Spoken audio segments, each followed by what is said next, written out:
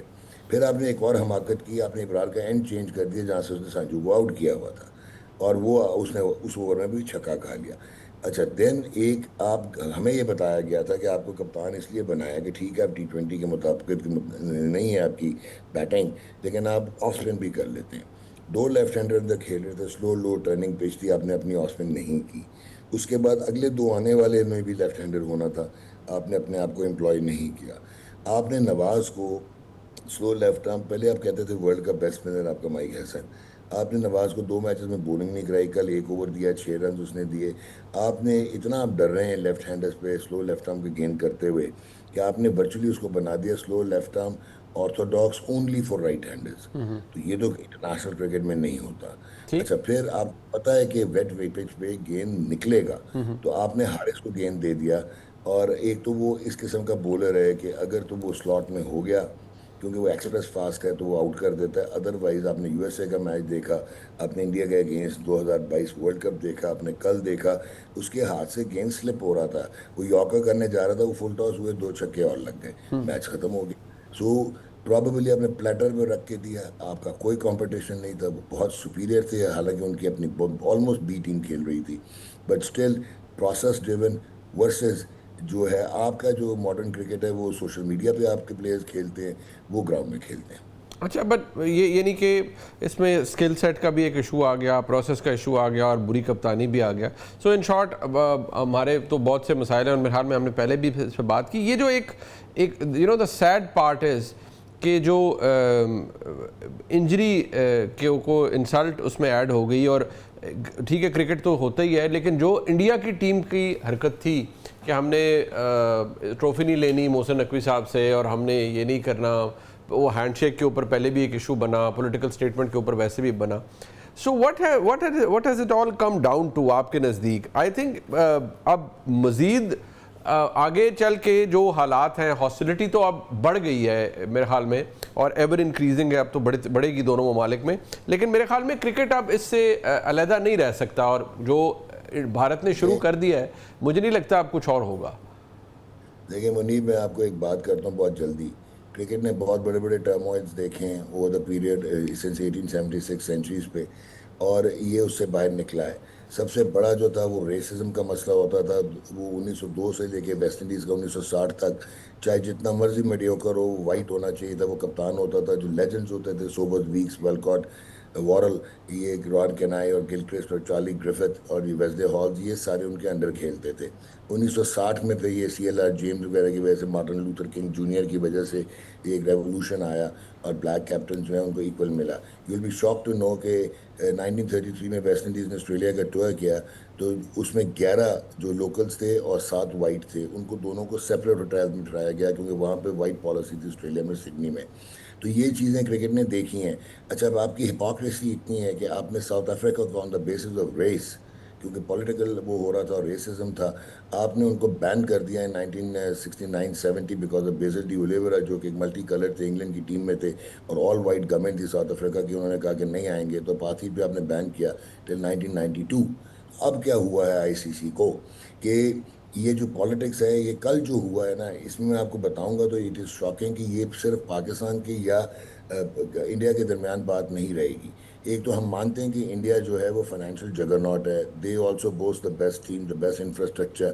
وہ اپنا 15% ریونیو جو کماتے ہیں ایشین کرکٹ کاؤنسل سے, وہ ایسوسیٹس کو ڈونیٹ کر دیتے ہیں. مان لیا کہ آپ نے اٹریکٹ کیا ہے ورلڈ کرکٹ کو, وہ IPL کے $12 بلین کے برانڈ کے پیچھے پاگل ہوئے ہیں.